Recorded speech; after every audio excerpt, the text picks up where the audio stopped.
बच्चों अस्सलाम वालेकुम। मुझे उम्मीद है कि आप खैरियत से होंगे। बच्चों अपनी बात को वहीं से स्टार्ट करने जा रहा हूं जहां कल एंड किया था, पिछली क्लास में एंड किया था। पिछली क्लास में बच्चों हमने चैप्टर नंबर 5 के 3 क्वेश्चंस कवर किए थे। पहला क्वेश्चन क्या था? Define chemical bond and name the types of chemical bond. Question number 2 क्या था? Define ionic bond and explain it with the help of NaCl। ठीक है। और क्वेश्चन नंबर 3 क्या था? Right the properties of ionic compounds. ये 3 question हम अपने रिड्यूस सिलेबस के अकॉर्डिंग कल वाली क्लास में कंप्लीट कर चुके हैं। और आज बच्चों मैं नए क्वेश्चन से आगाज कर रहा हूं और हमारा जो नया क्वेश्चन है दोस्त वो ये क्वेश्चन नंबर 4। बताना बेटा क्या लिखा हुआ है? Define covalent bond and explain the types of covalent bond. यानी कोवेलेंट बॉन्ड डिफाइन करना है और उसकी टाइप्स एक्सप्लेन करनी है। बच्चों उसकी टाइप्स एक्सप्लेन करनी है। ठीक, अच्छा अब जरा मेरी अगली बात सुने। देखो सबसे पहला काम तो डेफिनेटली हेडिंग बनेगी कोवेलेंट बॉन्ड। कोवेलेंट बॉन्ड की हेडिंग बनाएंगे। ठीक है। अब मेरी अगली बात बहुत तवज्जो से सुननी है आपने। बच्चों ये जो एटम्स एक दूसरे से रिएक्ट करते हैं ना, सोचने की बात है क्यों करते हैं? डिफरेंट होने के बावजूद भी रिएक्ट कर जाते हैं। कोई प्रॉब्लम होती है? नहीं, कोई प्रॉब्लम नहीं होती। इन सबकी ख्वाहिश होती है कि ये अपना आउटर मोस्ट ऑर्बिट कंप्लीट कर ले। हर एटम चाहता है कि नोबल गैस जैसा हो जाए। Noble gases helium, neon, argon, krypton, xenon, radon, अल्लाह ने इनके आउटर मोस्ट ऑर्बिट कंप्लीट रखे हैं। ये तमाम एलिमेंट स्टेबल हैं, कभी रिएक्ट नहीं करते, आराम से एंजॉय करते हैं। तो हर एटम चाहता है कि हम भी ऐसे स्टेबल हो जाएं। ठीक है। अच्छा, स्टेबल होने के लिए आउटर मोस्ट ऑर्बिट कंप्लीट करना पड़ता है और आउटर मोस्ट ऑर्बिट कंप्लीट करने के लिए या तो इलेक्ट्रॉन देना पड़ेगा या फिर गेन करना पड़ेगा। अगर इलेक्ट्रॉन गेन करने का दम हो, ताकत हो, तो डेफिनेटली एटम इलेक्ट्रॉन गेन करेगा। और बेटा अगर इलेक्ट्रॉन में ताकत नहीं है, सॉरी अगर एटम में ताकत नहीं है, एटम की ताकत को कहते हैं इलेक्ट्रोनेगेटिविटी, तो ऑर्बिट तो उसको भी कंप्लीट करना है। जिसकी इलेक्ट्रोनेगेटिविटी कम है ऑर्बिट तो उसको भी कंप्लीट करना है। तो वो क्या करेगा? इलेक्ट्रॉन दे देगा, भाई हमारा ले जाओ, और यूं पॉजिटिव हो जाएगा और यूं आयनिक बॉन्ड बन जाएगा। ठीक है। लेकिन सम टाइम ऐसा पॉसिबल नहीं होता। मसलन हाइड्रोजन का एक एटम है, उसके लास्ट ऑर्बिट में 1 इलेक्ट्रॉन है। अगर मैं हाइड्रोजन का रिएक्शन हाइड्रोजन से ही करूं तो मेरा बेटा दोनों एक जैसे एटम है। दोनों एक जैसे एटम है, ऐसा तो हो नहीं सकता कि एक एटम इलेक्ट्रॉन लूज कर दे दूसरा गेन कर ले, ऐसा तो मुमकिन ही नहीं है। ठीक है। फिर क्या होगा? इलेक्ट्रॉन लूज या गेन होने का ऑप्शन नहीं है। या फिर हमारे पास एक एटम हाइड्रोजन है और दूसरा क्लोरीन है, ठीक है। अच्छा, हाइड्रोजन की इलेक्ट्रोनेगेटिविटी और क्लोरीन की इलेक्ट्रोनेगेटिविटी में ज्यादा डिफरेंस नहीं है, इसलिए इलेक्ट्रॉन का लॉस या गेन यहां भी नहीं हो सकता। अब सवाल ये पैदा होता है कि हाइड्रोजन और क्लोरीन क्या रिएक्ट नहीं कर सकते? क्लोरीन और क्लोरीन क्या रिएक्ट नहीं कर सकते? नहीं बेटा, रिएक्ट तो कर सकते हैं, बॉन्ड भी बना सकते हैं। रिएक्ट तो कर सकते हैं, बॉन्ड भी बना सकते हैं, मगर आयोनिक बॉन्ड नहीं हो सकता। फिर क्या है? फिर कैसे होगा? एक एटम क्लोरीन का है, दूसरा एटम भी क्लोरीन का है। एक क्लोरीन के लास्ट ऑर्बिट में 7 इलेक्ट्रॉन है, दूसरे क्लोरीन के लास्ट ऑर्बिट में भी 7 इलेक्ट्रॉन है। पता है क्या करेंगे? ये दोनों अपने अपने ऑर्बिट को करीब लाएंगे। ये दोनों अपने अपने ऑर्बिट को करीब लाएंगे, और ऑर्बिट के करीब लाने से वो जो लास्ट ऑर्बिट में एक अनपेयर्ड इलेक्ट्रॉन है, एक क्लोरीन का एक अनपेयर्ड इलेक्ट्रॉन, दूसरे क्लोरीन का एक अनपेयर्ड इलेक्ट्रॉन, इन दोनों में शेयरिंग हो जाएगी। बच्चों, इन दोनों में शेयरिंग हो जाएगी, सही है। अच्छा, और जब शेयरिंग होगी तो दोनों एटम आपस में जुड़ जाएंगे। अब वो अलग अलग नहीं रहेंगे, एक क्लोरीन और दूसरा क्लोरीन, ये दोनों आपस में यूं अटैच हो जाएंगे। ओके, हम कहेंगे कि इलेक्ट्रॉन का ट्रांसफर नहीं, शेयरिंग हो गई। इलेक्ट्रॉन की शेयरिंग हो गई, और शेयरिंग भी म्यूचुअल, बाहमी, म्यूचुअल। म्यूचुअल उसको कहते हैं जो दो मिलकर करें।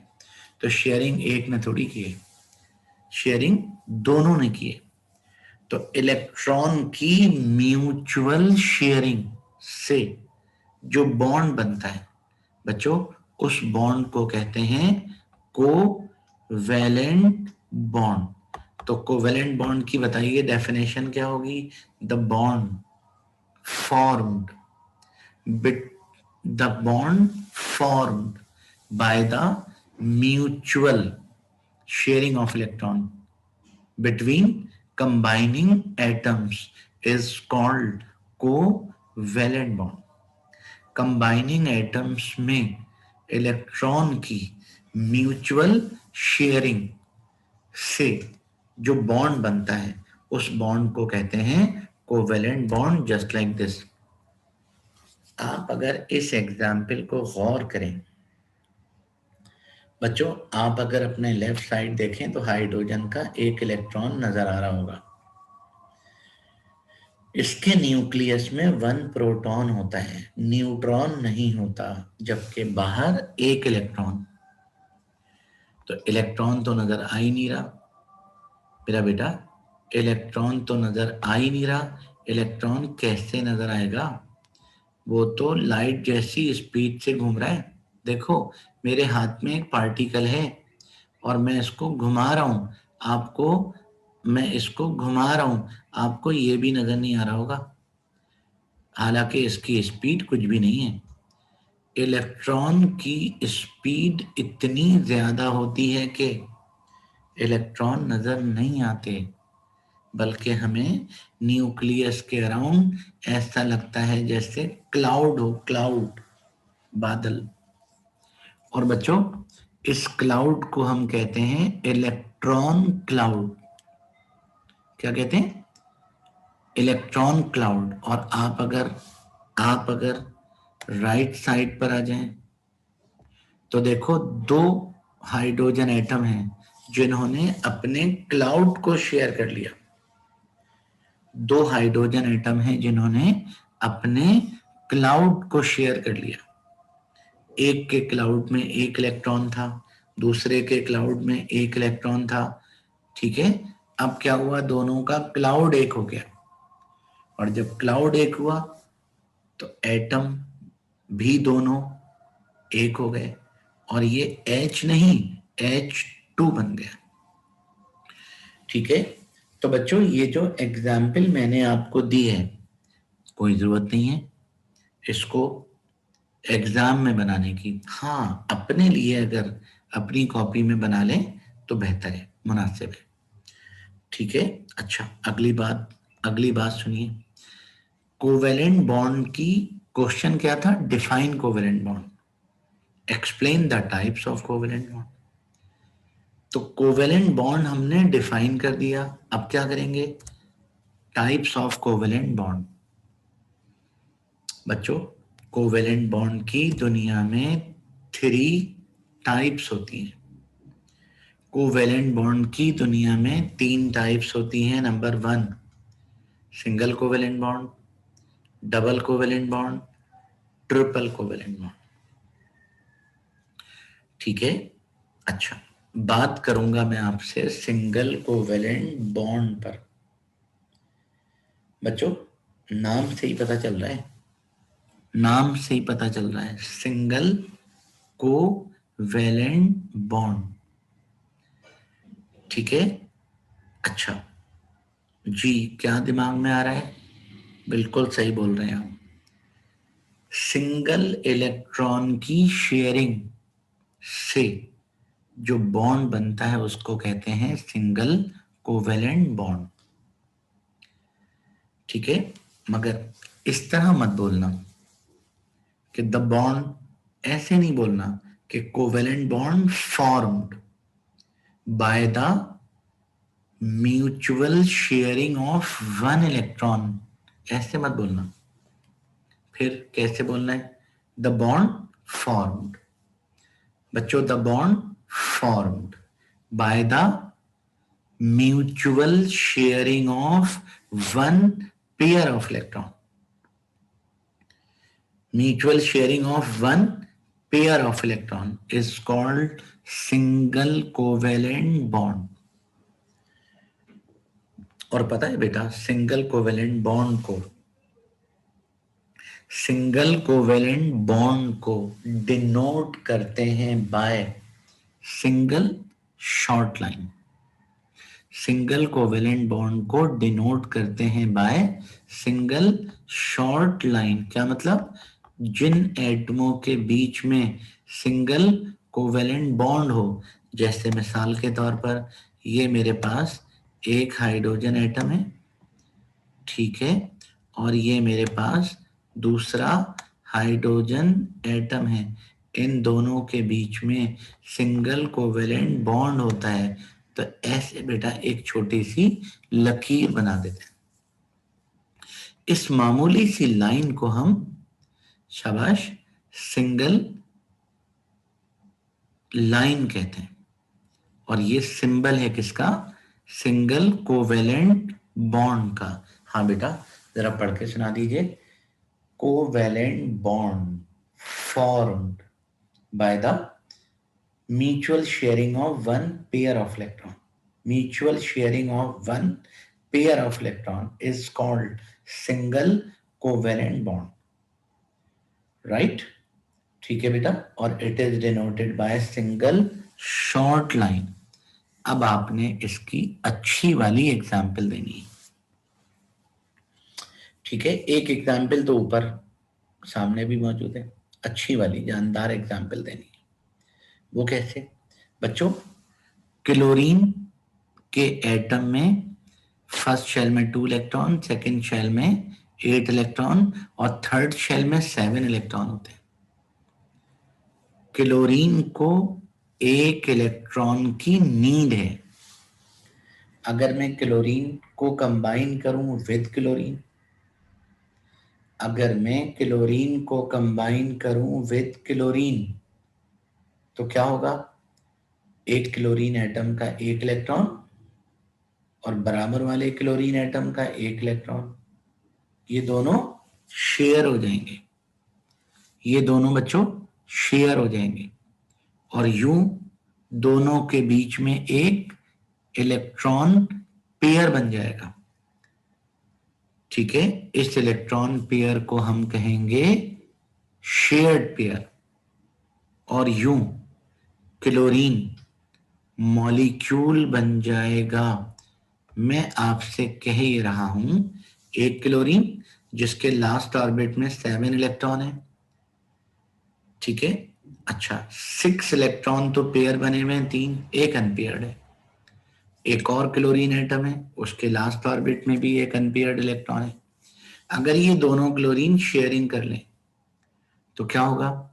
वो जो दोनों का एक एक अनपेयर्ड इलेक्ट्रॉन था वो भी शेयर्ड पेयर बन जाएगा। और इस तरह बच्चों क्लोरीन के दो एटम आपस में अटैच हो जाएंगे और सिंगल कोवेलेंट बॉन्ड बन जाएगा। ये देखिए ऐसे। अब आप अगर गौर करें तो लेफ्ट साइड पर क्लोरीन एटम है K2L8L7, इसके बराबर में एक और क्लोरीन K2L8L7। एक एक अनपेयर्ड इलेक्ट्रॉन दोनों का आमने सामने है। एक एक अनपेयर्ड इलेक्ट्रॉन दोनों का आमने सामने है। बताओ बेटा क्या हुआ आगे जाकर?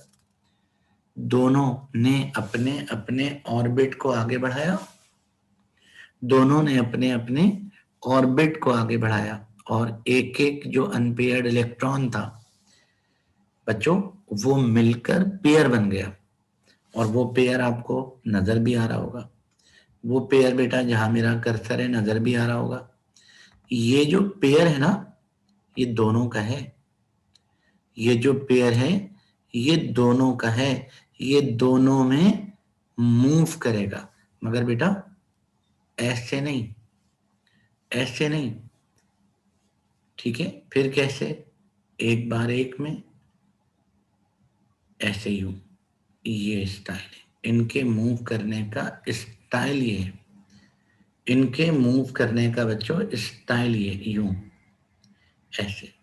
एक बार एक में, दूसरी बार दूसरे में, एक बार एक में, दूसरी बार दूसरे में। इस तरह ये मूव करते हैं और यूं क्लोरीन का मॉलिक्यूल बन जाता है। और बच्चों ये एक अच्छी एग्जाम्पल है किसकी? सिंगल कोवेलेंट बॉन्ड की। अब आप जल्दी से मुझे बताइए, इसी डेफिनेशन को देखकर बताएंगे। What is the definition of double covalent bond? जी बेटा, the bond formed by the mutual sharing of two, one की जगह two pair of electron is called double covalent bond. तो ये तो याद करने की जरूरत ही नहीं है, ये तो खुद ही याद हो गया। और बच्चों उसके बाद क्या बोलोगे? It is denoted by two short line. Single line की जगह टू शॉर्ट लाइन। तो जल्दी